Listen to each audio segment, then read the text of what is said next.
Hey guys, उम्मीद है आप खुद को साफ और सेफ दोनों रख रहे हैं। बहुत जरूरी है हम सबका इस वायरस से बचना, जागरूक रहना और इससे जुड़ी हर खबर के बारे में पता होना। इसलिए हेलो लाया है fight against corona virus initiative, जिसके जरिए आपको इस वायरस से जुड़े हर सेफ्टी मेजर और हर खबर के बारे में रेगुलर अपडेट्स मिलते रहेंगे। Stay safe. Download the hello app now.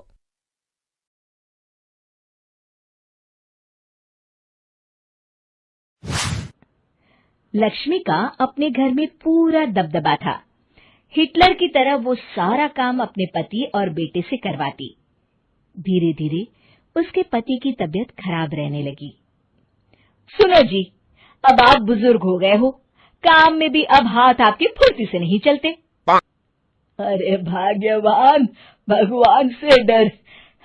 तुझसे मैंने शादी अपने इकलौते बेटे के अच्छे पालन पोषण के लिए की थी, लेकिन तूने तो उसका बेड़ा गर्क कर दिया। मैंने क्या किया? पढ़ाया लिखाया, अब नौकरी नहीं लग रही तो मैं कैसे जिम्मेदार हो गई? अब घर में बैठकर रोटी तोड़ रहा था तो मैंने कहा काम ही कर ले। एक तो भला करो और ऊपर से बातें सुनो। तभी सारंग वहां आ जाता है। बहुत भूख लगी है माँ, कुछ खाने को दे दो। अब तुम्हारे पापा का हाथ तो चल नहीं रहा है। मैं ही जा रही हूँ आज किचन में, बनाती हूँ कुछ। हे भगवान, कैसे होगा इतना काम मुझसे? लक्ष्मी किचन में काम कर रही होती है कि तभी अचानक उसे आइडिया आता है। अरे मैं भी ना, अरे यहाँ तो फ्री की नौकरानी ला सकती हूँ मैं, फिर मैं क्यों खाना बना रही हूँ? उस दिन लक्ष्मी सारंग की पसंद का खाना बनाती है और बैठकर उसे बड़े ही प्यार से खिलाती है। खा ले बेटा, खा ले, पेट भर के खा ले। अरे रुक, मैं तेरे लिए ना गर्मा गर्म रोटियां लाती हूँ। सारंग और उसके पिता एक दूसरे की ओर बड़े ही हैरानी से देखते हैं।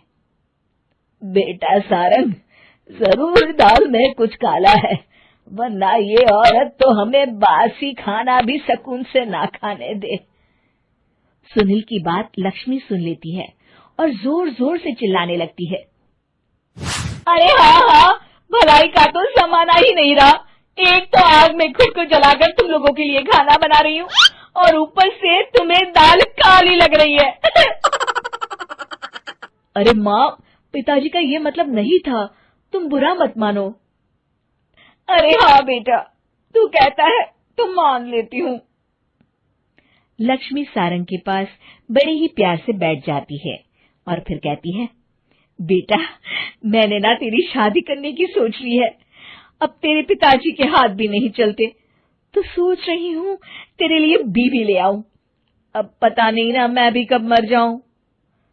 अब ऐसे भाग्य भी कहाँ है हमारे। क्या कहा? अरे हाँ, तुम तो चाहते ही हो कि मैं मर जाऊं, लेकिन मैं अपनी प्यारी बहू का चेहरा देखे बिना नहीं मरूंगी। हाँ माँ, शादी तो मैं कर लूं, लेकिन मैं नौकरी नहीं करता, फिर कोई क्यों देगा मुझे अपनी बेटी? अरे क्यों नहीं देगा बेटी? इतना बड़ा घर, खेल खलियान है, किस चीज की कमी है हमारे पास? जो आएगी राज करेगी, राज। हम तो ना कर पाए राज, ये बोलो कि एक और नौकर तुम्हारे पास आ जाएगा। मैं कहती हूँ चुप हो जाओ। अरे खुद के घर का खाना बनाएगी तो क्या नौकरानी हो जाएगी? अब तुमसे तो किचन का काम होता नहीं, तो कोई तो करेगा ना। ठीक है माँ, तुम जैसा सही समझो बस।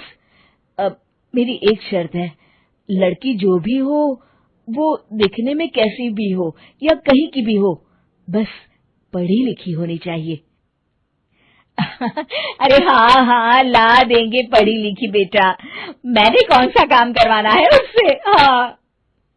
और फिर एक दिन पास के गांव की ही रति से सारंग की शादी हो जाती है। रति दिखने में बहुत ही सुंदर थी, साथ ही साथ काफी पढ़ी लिखी थी।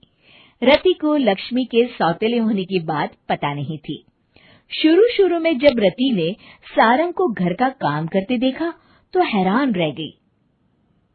अरे, ये तो अच्छी बात है कि आप घर का काम करते हैं, लेकिन मैं तो घर में ही हूं ना, आप क्यों कर रहे हैं जी? जाइए, आप नौकरी के लिए अप्लाई कीजिए ना। तभी लक्ष्मी वहां आ जाती है। अरे रति बहू, करने दे उसे काम। और हाँ, मेरे घर के कुछ नियम है, कायदे हैं, यहाँ बीच में ना ही बोलो तो तुम्हारे लिए अच्छा होगा। रति को लक्ष्मी की बात कुछ अजीब सी लगती है। वो समझ नहीं पाती है कि वो ऐसा व्यवहार क्यों कर रही है, लेकिन उसे लक्ष्मी के सौतेले होने के बारे में कुछ पता नहीं चलता है। फिर एक दिन तो हद ही हो जाती है।